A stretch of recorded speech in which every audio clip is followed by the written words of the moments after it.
Hello students, तो क्या हाल चाल है। उम्मीद है सब बढ़िया होंगे और मजे कर रहे होंगे। दोस्तों, आज का ये वीडियो आप सभी के लिए बहुत ही खास है। क्यों? क्योंकि आज के इस वीडियो में हम लोग सीखने वाले हैं फैक्टराइजेशन। जी हाँ, फैक्टराइजेशन बहुत ही इंपॉर्टेंट है, जो कि क्लास 8 से ही स्टार्ट हो जाता है। क्लास 8 में, 9 में, 10 में, इवनली कंपटीशन एग्जाम में भी ये बहुत ज्यादा इंपॉर्टेंट हो जाता है। साथ ही साथ 11 12 में भी आता है ना। तो आपको फैक्टराइजेशन बहुत ही अच्छे से आना चाहिए, जिससे कि आपका जो क्वेश्चन है वो इजीली सोल्व हो सके। हर एक क्वेश्चन में बीच में कहीं ना कहीं आ जाता है फैक्टराइजेशन, इसलिए फैक्टराइजेशन बहुत ही जरूरी है। तो आपको ये सीखना बहुत ज्यादा इंपॉर्टेंट बन जाता है। तो चलिए, आप अगर आप इसको सीखना चाहते हैं तो वीडियो को पूरा जरूर देखिए और बिना स्किप किए देखिए, जिससे कि ये कॉन्सेप्ट जो है आपका अच्छे से क्लियर हो जाए। यहाँ पे एक क्वेश्चन है, हम लोग का जो बेसिक है उस बात पे ध्यान देना। सबसे पहले ये अरेंज है कि नहीं, तो एक्स स्क्वायर वाला पहले है, फिर एक्स वाला, फिर नंबर, ये बिल्कुल अरेंज है। अब अगला स्टेप क्या रहता है, ये जो नंबर वाला है उसको एक्स स्क्वायर के आगे वाला नंबर से मल्टीप्लाई करना है। तो ये 9 8 जा 72, ठीक है, 72 आ गया हम लोग का। अब 72 को दो ऐसे नंबर में तोड़ना है जिसको ऐड करने से या सब्ट्रैक्ट करने से क्या है, बीच का नंबर क्या है, -22। ठीक है। अब क्या करना है, ऐड या सब्ट्रैक्ट कैसे पता चलेगा, यहाँ पे प्लस है तो प्लस, ठीक है, तो प्लस करना होगा, राइट। तो दोनों नंबर को प्लस करना है तो प्लस प्लस में रखना है, या तो दोनों को माइनस माइनस में। अब प्लस रखना है कि माइनस रखना है, कैसे पता चलेगा, वो पता चलेगा बीच वाले नंबर से। बीच में नंबर अगर माइनस है तो आपको क्या करना है, माइनस रखना है, ठीक है। दोनों नंबर को क्या में रखना है, माइनस में, ठीक है। तो अब आपको 72 लाना है, वो भी सॉरी 72 नहीं लाना है, माइनस में 22 लाना है। तो कैसे इसको तोड़ा जाए, 18 फोर 72 होता है क्या, 18 फोर 72, ठीक है। 18 फोर 72, तो माइनस में 18 और माइनस में 4, ठीक है। ये तोड़ने का जो है, आप जितना ज्यादा प्रैक्टिस करोगे उतना जल्दी आपका दिमाग में स्ट्राइक करेगा, ठीक है। तो तोड़ने का काम भी आपको बहुत अच्छे से प्रैक्टिस कर लेना है, जिससे कि आपका ये जो है ये कंप्लीट अच्छे से हो जाएगा। अगर आप तोड़ने में स्पीड करिएगा तो फिर आपका काम आसान हो जाता है, ठीक है। तो -18 और -4 करेंगे तो माइनस में 22 आ जाएगा, ठीक है। माइनस लाना है, इसलिए माइनस माइनस कर दिए। यहाँ पे 9x² लिखिए, फिर माइनस में 18x लिखेंगे, फिर माइनस में 4x लिखेंगे, फिर प्लस में 8। अब इन दोनों में क्या कॉमन है, इन दोनों से निकालना है और इन दोनों से अलग। 9 और 18 में 9 कॉमन है, x² में x कॉमन है, ठीक है।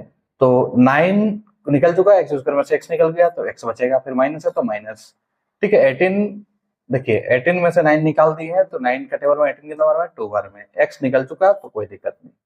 यहाँ पे माइनस है तो माइनस लिखिए, 4 और 8 में क्या कॉमन है तो 4, क्या बचेगा, यहाँ पे x बचेगा, ठीक है। प्लस में से ये क्या है, माइनस निकल चुका है तो साइन यहाँ का बदलेगा, प्लस है तो क्या होगा, माइनस। 4 का टेबल में 8 कितने बार में, 2 बार में।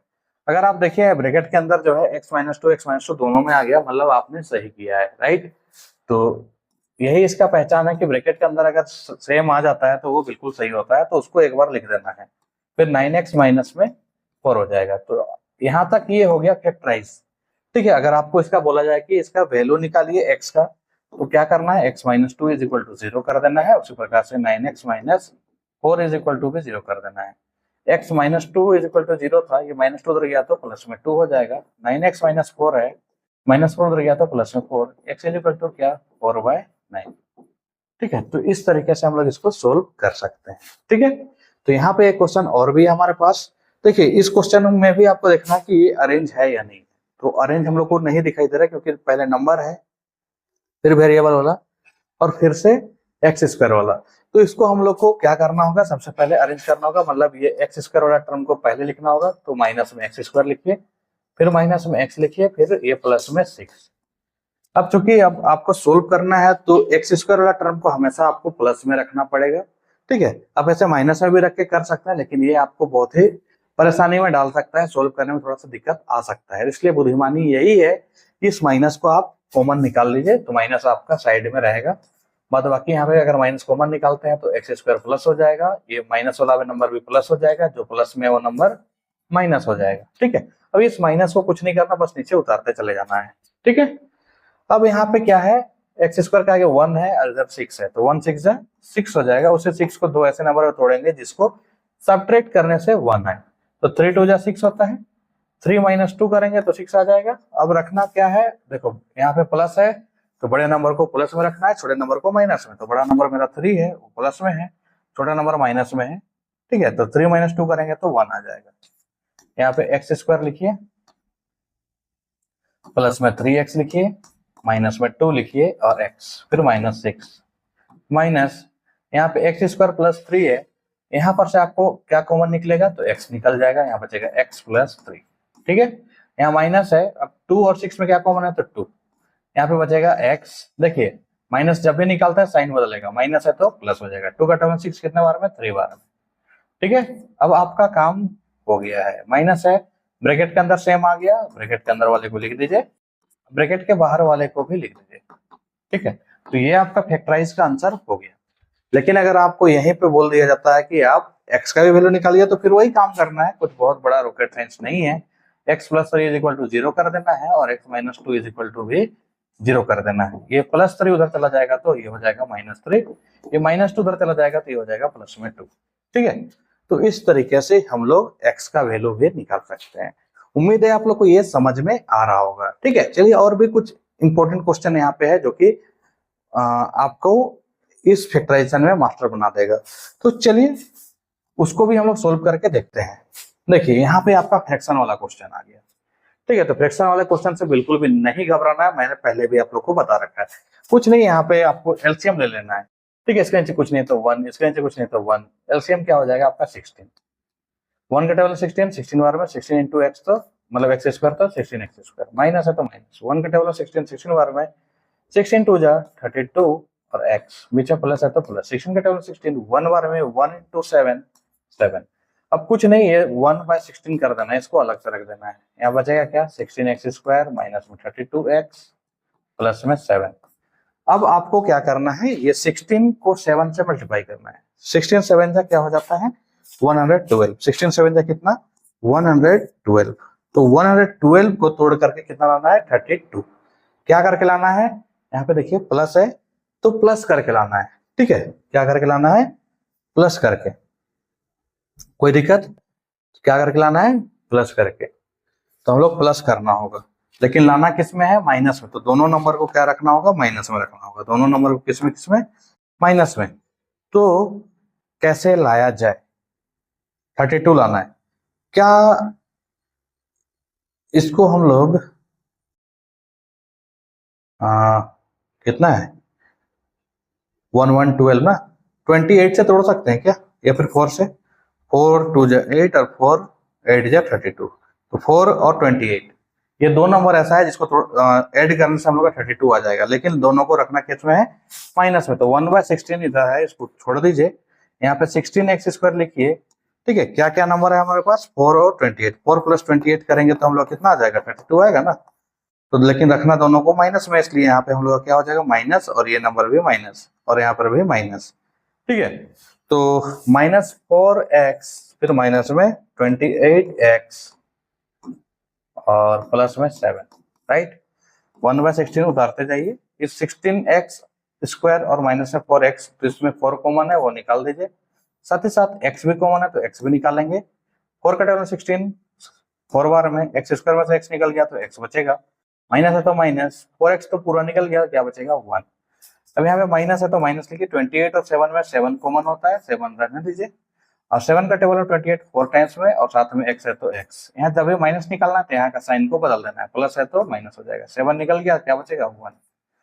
अब ब्रैकेट के अंदर देखिए सेम आ गया, सेम आ जाने से क्या होता है वही हम लोग का आंसर हो जाता है। ब्रैकेट के अंदर वाले जो है उसको एक बार लिख दो 4x - 1, और ब्रैकेट के बाहर में जो है उसको भी एक बार लिख दो 4x - 7, तो ये आपका फैक्टराइजेशन हो गया। ठीक है, अगर फैक्टराइजेशन के बाद आपको x का वैल्यू निकालना है तो सिंपल सा वही काम करना है जो पहले करते थे। 4x - 1 = 0, यहाँ पे 4x = क्या है -1 उधर गया तो प्लस में 1, x = क्या 1/4। उसी प्रकार से 4x - 7 है, इसको भी इक्वेट कर देना है 0 से, तो 4x बराबर हो जाएगा -7 उधर गया तो प्लस में 7, x = क्या 7/4। ठीक है, तो इस तरीके से हम लोग इसको सोल्व करते हैं। उम्मीद है कि आप लोग को ये समझ में आ रहा होगा। एक और क्वेश्चन है वहां पे हम लोग का रूट वाला दिखाई दे रहा है, तो उस रूट वाले क्वेश्चन को भी हम लोग सोल्व करके देखेंगे, जिससे कि आपका कॉन्सेप्ट और अच्छे से क्लियर हो जाए। रूट वाला से भी आपको किसी प्रकार का कोई परेशानी नहीं आना चाहिए। तो देखिए सिंपल सा कुछ नहीं करना है, 3 2 जा 6 है, तो बस वही 6 को लेके आना है, मतलब तोड़ना है और तोड़ के बीच का नंबर लाना है। दोनों में प्लस है इसलिए दोनों नंबर प्लस में रहेगा, प्लस ही करके लाना है। ठीक है, तो 3√3 लाना है। तो देखिए अब बीच में नंबर √3 लाना है, तो इसको भी लाने का एक तरीका है। आप इसको बहुत अच्छे से देखिए और ध्यान से देखिए। करना क्या है, आपको √3 लाना है, तो पहले सबसे पहले इसको 3 से तोड़ना है। 3 2 जा 6, तो हम लोग ये 3 को तोड़ लिए और इस 3 को हम लोग साइड में रख दिए। इस 3 को साइड में रख के इसको √3 इंटू √3 बना लेंगे, राइट। अब ये 2 जो बच गया, उस 2 को हमको तोड़ना है। अब उस 2 को तोड़ के हमको क्या लाना है, 3। तो 2 1 जा 2 होता है, तो 2 एक बार हो जाएगा और एक बार प्लस में 1 हो जाएगा। अब वही यहाँ पे जो हम लोग 3 से पहले जो तोड़े थे, उस √3 को एक बार इसके साथ लिख देना है और एक बार इसके साथ। तो यहाँ पे 2 √3 हो जाएगा और 1 इंटू √3 तो सिर्फ √3। तो इस तरीके से हम तोड़ेंगे। देखिए अब 2 √3 प्लस में √3, 3 √3 होगा। तो बस इसी चीज को आपको ध्यान से समझना है और सीखना है, ठीक है। जिसमें भी आपका रूट रहेगा, मतलब जो भी नंबर आपका रूट का रहेगा, उससे पहले तोड़ लीजिए और उसको तोड़ के अलग अलग इस तरीके से रूट के साथ कर लीजिए। अब यहाँ पे जो भी नंबर बच गया, उस नंबर को तोड़ के यहाँ जो परफेक्ट नंबर है वो नंबर लेके आइए और उस नंबर को तोड़ने के बाद ये जो रूट के साथ जो भी नंबर था उसको दोनों में इंक्लूड कर दीजिए। बस काम खत्म यहीं पे। बार बाकी जैसा काम करते तो वही काम होगा। 2x² है तो 2x², यहाँ पे क्या हो जाएगा 2 √3 और साथ में x। फिर यहाँ पे √3 है तो √3 लिखेंगे, साथ में x प्लस में 3। इसको भी चेक कर लीजिए, 2 √3 प्लस √3 तो 3 √3 और साथ में x भी है ना। अब कॉमन क्या निकलेगा, यहाँ 2 कॉमन निकलेगा, x भी कॉमन निकल जाएगा, क्या बचेगा सिर्फ x, ठीक है। अब 2 निकल गया, x निकल गया, क्या बचेगा √3 प्लस। अब यहाँ √3 और 3 में क्या कॉमन है, देखिए 3 में 2 √3 होता है, राइट। तो इसका मतलब दोनों में √3 है, तो √3 आपका कॉमन निकल जाएगा, बचेगा क्या x, और यहाँ बीच में प्लस है तो प्लस। अब 3 में से एक √3 को मैंने निकाला तो एक √3 बचेगा ना भाई, तो वही एक √3 को लिख देना है। अब ब्रैकेट के अंदर देखिए सेम आ गया, तो ये ब्रैकेट के अंदर वाला एक बार लिख देना है और ब्रैकेट के बाहर जो है उसको एक बार लिख देना है, ठीक है। अब ये हो गया आपका फैक्टराइज। लेकिन अगर फैक्टराइज के बाद आपको बोले इसका वैल्यू निकालना, तो सिंपल है, बिल्कुल इक्वेट करना है 0 से और ये हम लोग का आंसर आ जाएगा, ठीक है। तो x ये +3 उधर चला जाएगा तो माइनस में √3 है, तो माइनस में √3 हो जाएगा। 2x ये प्लस √3 उधर गया तो माइनस में √3। x इज इक्वल टू क्या हो जाएगा, माइनस में √3 और 2 मल्टीप्लाई में था वो डिवाइड। तो x का दोनों वैल्यू आ गया हम लोग का इस प्रकार से। तो उम्मीद करते हैं कि आपको किसी भी तरह का कोई भी क्वेश्चन आ जाए तो आप उसको आराम से सोल्व कर सकते हो, ठीक है। फ्रैक्शन वाला आ जाए, रूट वाला आ जाए, आपको इसी प्रकार से सोल्व करना है, ठीक है। आप इस तरह से और भी क्वेश्चन ले लीजिए और उसको प्रैक्टिस करिए बढ़िया से, ठीक है। तो आज के लिए बस इतना ही, मिलते हैं जल्दी नेक्स्ट वीडियो में, तब तक के लिए टेक केयर, बाय बाय।